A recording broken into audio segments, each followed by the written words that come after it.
Hello guys, അസ്സലാമു അലൈക്കും, നമസ്കാരം. എല്ലാവർക്കും എൻ്റെ പുതിയ വീഡിയോയിലേക്ക് സ്വാഗതം.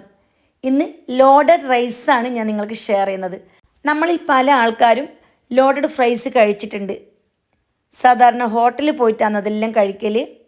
ഇനി അതിനേക്കാളും ടേസ്റ്റി ആയിട്ട് പെട്ടെന്ന് ഉണ്ടാക്കാൻ പറ്റുന്ന ഒരു കിടിലൻ ഐറ്റാണ് ലോഡഡ് റൈസ്. അപ്പോൾ അതെങ്ങനെ ഉണ്ടാക്കുന്നതെന്ന് നോക്കാം. വളരെ സിമ്പിളാണ്, പക്ഷേ ടേസ്റ്റ് അത് പറയാനേ വയ്യ, അത്രയും ടേസ്റ്റാണ്. അപ്പോൾ ഇതിന് വേണ്ടിയിട്ട് ആദ്യം വേണ്ടത് ചിക്കനാണ്. എല്ലില്ലാത്ത ചിക്കനാണ് ഞാൻ ഇവിടെ എടുത്തിട്ടുള്ളത്. 250 ml മെഷർമെൻറ്റ് കപ്പിൽ 1 കപ്പ് ബോൺലെസ് ചിക്കൻ വളരെ ചെറുതായിട്ട് അരിഞ്ഞ് നല്ലപോലെ കഴുകി വെള്ളമൊക്കെ വാർന്നതിന് ശേഷം ഒരു പാത്രത്തിലേക്ക് ഇട്ട് കൊടുത്തു. ഇതിലേക്ക് ഞാൻ 1/2 teaspoon garam masala powder, 1 teaspoon pepper powder, onion powder 1/2 teaspoon, കയ്യിലുണ്ടെങ്കിൽ ചേർത്ത് കൊടുത്താൽ നല്ല ടേസ്റ്റാണ്, ഇല്ലെങ്കിൽ ഈ ഭാഗം സ്കിപ്പ് ചെയ്യാം. പിന്നെ അറബിക് മസാല ഉണ്ടല്ലോ, അത് 1/2 ടീസ്പൂൺ, 1/4 ടീസ്പൂൺ മഞ്ഞൾപ്പൊടി, പിന്നെ കസൂരി മേത്തി അത് 1 ടീസ്പൂൺ ചേർത്ത് കൊടുത്തു. അതേപോലെ തന്നെ 1/2 teaspoon Kashmiri chilli powder, 1/2 teaspoon ഉപ്പ്, 1 ടീസ്പൂൺ ഇഞ്ചി വെളുത്തുള്ളി പേസ്റ്റ്, പിന്നെ 1 ടീസ്പൂൺ വിനേഗർ, 4 ടേബിൾ സ്പൂൺ തൈര്. ഇത് ഇത്രയുമാണ് ഞാൻ ഇതിലേക്ക് ചേർത്ത് കൊടുത്തിട്ടുള്ളത്. ഇനി ഇതെല്ലാം കൂടി നന്നായിട്ട് മിക്സ് ചെയ്തതിന് ശേഷം നമുക്കിത് റെസ്റ്റ് ചെയ്യാൻ വേണ്ടി മാറ്റി വെക്കണം. 2 മണിക്കൂറാണ് ഞാനിവിടെ റെസ്റ്റ് ചെയ്യാൻ വേണ്ടി വെക്കുന്നത്. ടൈം ഉണ്ടെങ്കിൽ കൂടുതൽ വെക്കാം. 2 മണിക്കൂറിന് ശേഷം ഒരു പാനിൽ എണ്ണ ഒഴിച്ച് ഈ ചിക്കൻ ഇതിലേക്ക് ചേർത്തതിന് ശേഷം നന്നായിട്ട് മിക്സ് ചെയ്തെടുക്കണം.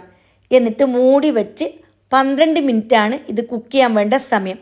മീഡിയം ടു ലോ ഫ്ലെയിമിലാണ് ഞാൻ വെച്ചിട്ടുള്ളത്. ഈ 12 മിനിറ്റിൻ്റെ ഇടയിൽ 1-2 പ്രാവശ്യം ഇളക്കി കൊടുക്കണം. അതായത് 2 ഭാഗവും നന്നായിട്ട് കുക്കാവണം. അതിന് വേണ്ടിയിട്ടാണ് നമ്മളിങ്ങനെ ഇടയ്ക്കിടയ്ക്ക് ഇളക്കി കൊടുക്കുന്നത്. അല്ലെങ്കിൽ ഒരു ഭാഗം മാത്രം ക്രിസ്പിയും മറ്റേ ഭാഗം വേവാത്ത പോലെ ആയിപ്പോവും. ഇതാ ഇവിടെ നന്നായിട്ട് ഇതെല്ലാം കുക്കായി വന്നിട്ടുണ്ട്. നന്നായിട്ട് കുക്കായി വന്നാൽ ഫ്ലെയിം ഓഫ് ചെയ്തതിന് ശേഷം ഇതിൻ്റെ മിഡിൽ ഭാഗത്തുണ്ടല്ലോ ഒരു കിണ്ണം വെച്ചിട്ട് ഇതിലേക്ക് ചാർക്കോളോ അല്ലെങ്കിൽ ചിരട്ടയുണ്ടല്ലോ അതോ കത്തിച്ച് വെച്ച് കൊടുക്കണം. എന്നിട്ട് നല്ലൊരു സ്മോക്കി ഫ്ലേവർ കിട്ടാൻ വേണ്ടിയിട്ട് നമുക്ക് പുകയിട്ട് കൊടുക്കണം. ഫ്ലെയിം ഓഫാക്കിയതിന് ശേഷമാണ് കിണ്ണം വെച്ച് കൊടുക്കേണ്ടത്. എന്നിട്ട് ഒരു ചിരട്ട കത്തിച്ച് ഇട്ട് കൊടുത്തതിന് ശേഷം ഇതിലേക്ക് അല്പം ഓയിൽ ഒഴിച്ചു കൊടുക്കണം. 1 ടീസ്പൂൺ ഓയിൽ ഒഴിച്ചു കൊടുത്താൽ മതി. പെട്ടെന്ന് തന്നെ മൂടണം, അല്ല എങ്കിൽ ഈ പുകയെല്ലാം പുറത്ത് പോയിട്ട് ആ ഫ്ലേവർ ശരിക്കും കിട്ടില്ല. എന്നിട്ട് 5 മിനിറ്റിന് ശേഷം ഓപ്പൺ ചെയ്യാം. ഇനി അതൊരു സൈഡിലേക്ക് മാറ്റി വെക്കാം. ഇനി ഒരു പാൻ ചൂടാക്കി ഇതിലേക്ക് 1 ടേബിൾ സ്പൂൺ ഇഞ്ചിയും 1 ടേബിൾ സ്പൂൺ വെളുത്തുള്ളിയും നന്നായിട്ടൊന്ന് മൂപ്പിച്ചെടുക്കണം. വളരെ ചെറുതായിട്ട് അരിഞ്ഞാണ് ഞാൻ ചേർത്തിട്ടുള്ളത്. എന്നിട്ട് ലോ ടു മീഡിയം ഫ്ലെയിമിലിട്ട് നന്നായിട്ട് വഴറ്റിയെടുക്കണം. നന്നായിട്ട് മൂത്ത് വന്നാൽ 1 ക്യാരറ്റ് നീളത്തിൽ തിന്നായിട്ട് അരിഞ്ഞ് ഞാനിവിടെ എടുത്ത് വെച്ചിട്ടുണ്ടായിരുന്നു. അതിട്ടതിന് ശേഷം ജസ്റ്റ് ഒന്ന് വഴറ്റിയെടുക്കണം. പിന്നെ അത്രയും തന്നെ ക്യാബേജും എടുക്കണം. വളരെ തിന്നായിട്ട് ക്യാബേജ് കട്ട് ചെയ്തെടുക്കണം. 1 സവാള വളരെ ചെറുതായിട്ട് നീളത്തിൽ അരിഞ്ഞതും ചേർത്ത് കൊടുത്ത് 1 മിനിറ്റ്, കൂടുതൽ വഴറ്റണ്ട, 1 മിനിറ്റ് ഒന്ന് വഴറ്റിയെടുക്കണം. അതിന് ശേഷമാണ് നമ്മളിതിലേക്ക് ബാക്കിയുള്ള തക്കാളിയും ക്യാപ്സിക്കവും ചേർക്കേണ്ടത്. 1 മിനിറ്റിന് ശേഷം തക്കാളിയുടെ അകത്തുള്ള സീഡ്സ് എല്ലാം കളഞ്ഞ് പിന്നെ നീളത്തിൽ അരിഞ്ഞെടുക്കണം. അതേപോലെ ക്യാപ്സിക്കം 1 തക്കാളി 1 രണ്ടും നീളത്തിൽ അരിഞ്ഞെടുത്തിട്ടുണ്ട്. അതും കൂടി ചേർത്ത് കൊടുത്ത് വീണ്ടും ഒരു 10-20 സെക്കൻഡ് ഒന്ന് വഴറ്റിയെടുക്കണം. പിന്നെ ഇതിലേക്ക് ആവശ്യത്തിനുള്ള ഉപ്പ് ചേർത്ത് കൊടുക്കണം. ഈ വെജിറ്റബിൾസിന് എത്ര വേണം അത്ര ചേർത്താൽ മതി. 1 ടീസ്പൂൺ പെപ്പർ, അതേപോലെ 1 ടീസ്പൂൺ ഗരം മസാല. ഇത് ഇത്രയും ചേർത്ത് വളരെ ചെറിയ തീയിലാണ് ഇപ്പോൾ ഉള്ളത്, നന്നായിട്ട് മൂപ്പിച്ചെടുക്കണം. വെജിറ്റബിൾസ് ആദ്യം കുക്ക് ചെയ്യുന്ന സമയത്ത് ഫുൾ ഫ്ലെയിമായിരുന്നു, ഇപ്പോൾ തീ ചെറുതാക്കിയിട്ടുണ്ട്. പിന്നെ 1 ടീസ്പൂൺ വിനേഗർ ചേർത്ത് കൊടുത്തു. അതേപോലെ സോയാ സോസ് 1 ടീസ്പൂൺ ചേർത്തിട്ടുണ്ടായിരുന്നു, ആ വീഡിയോ മിസ്സായിപ്പോയി. എന്നിട്ട് നന്നായിട്ടൊന്ന് മൂപ്പിച്ചെടുക്കണം. ടോട്ടൽ 2 മിനിറ്റാണ് ഇത് കുക്ക് ചെയ്യാൻ വേണ്ട സമയം. അതിനുശേഷം വേറൊരു പാത്രത്തിലേക്ക് ഞാനിത് മാറ്റിയിട്ടുണ്ട്. ഇനി നമുക്ക് മുട്ട സ്ക്രാമ്പിൾ ചെയ്തെടുക്കണം. 2 മുട്ടയാണ് ഞാനിവിടെ എടുത്തിട്ടുള്ളത്. കൂടുതൽ വേണമെന്നുണ്ടെങ്കിൽ കൂടുതൽ ചേർത്ത് കൊടുക്കാം. ഇതിലേക്ക് 1/4 ടീസ്പൂൺ ഉപ്പും 1/2 ടീസ്പൂൺ പെപ്പർ പൗഡറും ചേർത്തിട്ട് നന്നായിട്ടൊന്ന് മിക്സാക്കി എടുക്കണം. പിന്നെ 1/4 ടീസ്പൂൺ മഞ്ഞൾപ്പൊടിയും ചേർത്ത് കൊടുത്തു.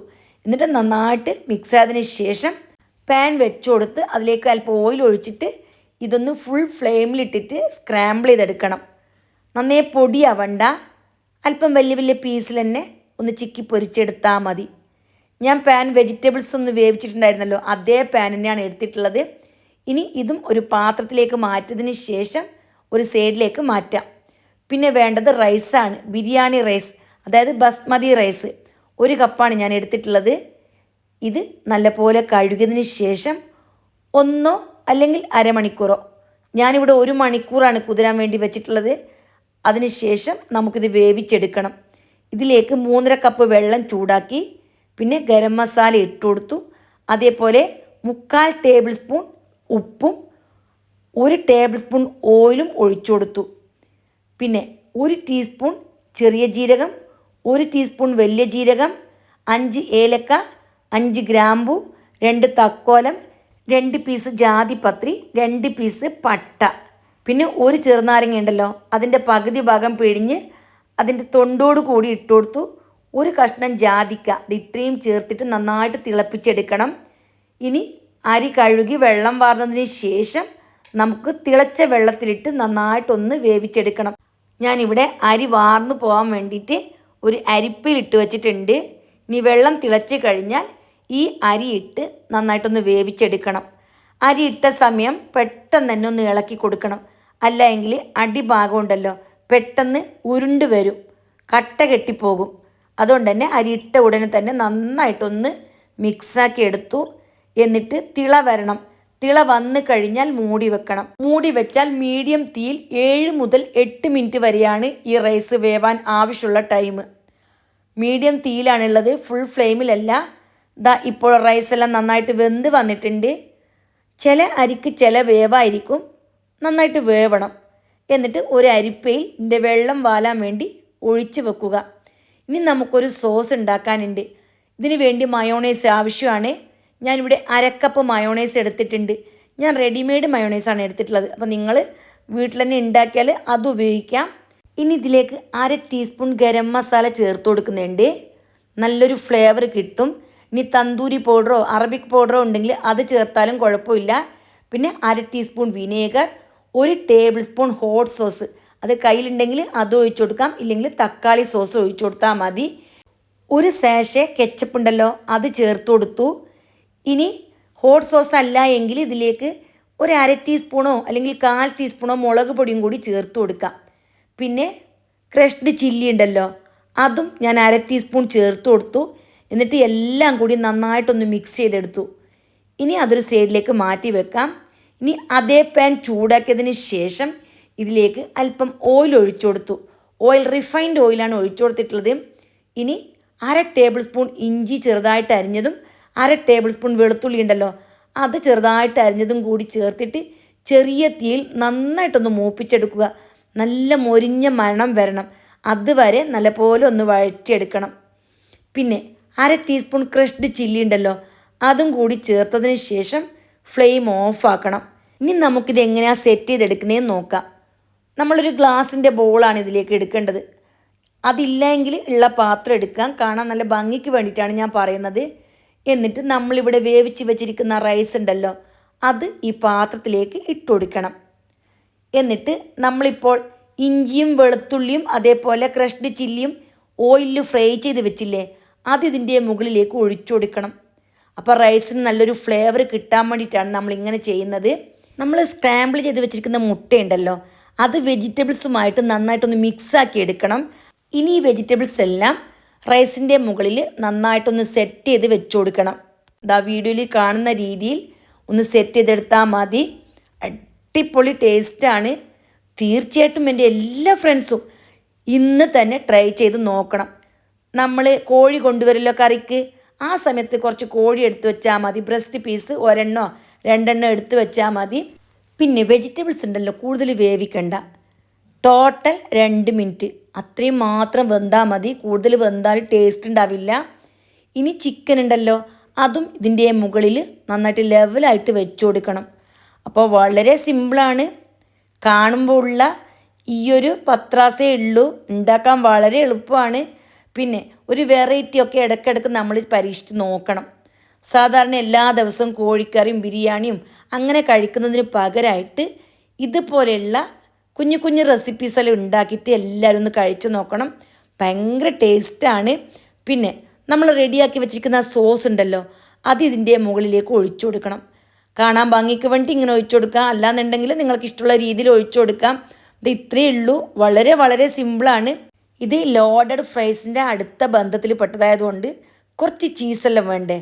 അപ്പം നമ്മൾ എന്ത് ചെയ്യുക, ഇതാ ഇവിടെ ചീസ് എടുത്തിട്ടുണ്ട്, 4 ഇതുപോലെയുള്ള സാഷ എടുത്തിട്ടുണ്ട്.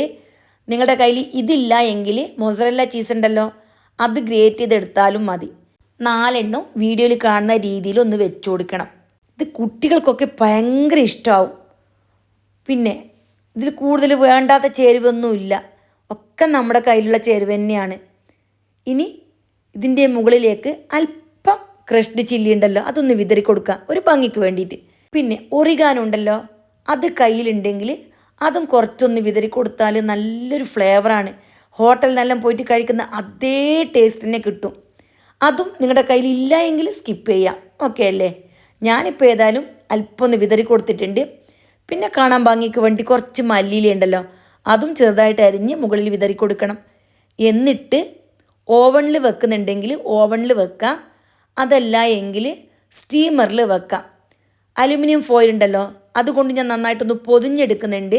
ഇനി അലുമിനിയം ഫോയിൽ ഇല്ല എങ്കിൽ വാഴയില ഉണ്ടല്ലോ അതുകൊണ്ട് നന്നായിട്ടൊന്ന് പൊതിഞ്ഞ് കെട്ടിയാൽ മതി. അതായത് ചീസിൻ്റെ മുകളിലേക്ക് വെള്ളമൊന്നും വീഴാൻ പാടില്ല, അതുകൊണ്ടാണ് ഇങ്ങനെ പൊതിഞ്ഞ് കെട്ടുന്നത്. എന്നിട്ട് സ്റ്റീമറിൽ വെച്ചിട്ട് മീഡിയം തീയിൽ 20 മിനിറ്റ് ആവി കയറ്റിയെടുത്താൽ മതി. ഇനി ഓവണിലാണെങ്കിൽ 180 ഡിഗ്രി സെൽഷ്യസിൽ ഒരു 15 മിനിറ്റ്, കൂടുതൽ വേണ്ട. അപ്പോൾ അത്രയേ ഉള്ളൂ, വളരെ സിമ്പിളാണ്. ഇതാ ഇവിടെ ആവിയെല്ലാം കയറ്റി ഞാൻ പുറത്തെടുത്തിട്ടുണ്ട്. ഇനി ലോഡഡ് റൈസ് ഉണ്ടല്ലോ ചൂടോട് കൂടി കഴിക്കണം. തണുത്ത് പോയാൽ ചീസെല്ലാം നമുക്ക് വായിലിടുന്ന സമയത്ത് കട്ടിയായിട്ട് കഴിക്കാൻ ടേസ്റ്റ് ഉണ്ടാവില്ല. അപ്പോൾ എങ്ങനെയുണ്ട് ഈ റൈസ്? നിങ്ങൾക്ക് എല്ലാവർക്കും ഇഷ്ടമായോ? ഇഷ്ടമായിട്ടുണ്ടെങ്കിൽ ഒന്ന് കമൻറ്റ് ചെയ്യണേ. പിന്നെ വെറൈറ്റി ആഗ്രഹിക്കുന്ന നിങ്ങൾക്ക് ഏതെങ്കിലും റെസിപ്പി ആവശ്യമുണ്ടെങ്കിൽ ഒന്ന് കമൻറ്റ് ചെയ്താൽ മതി. അപ്പോൾ ഈ നോമ്പിന് തന്നെ എല്ലാവരും ട്രൈ ചെയ്യുക. അപ്പോൾ വീണ്ടും കാണാം. Bye bye.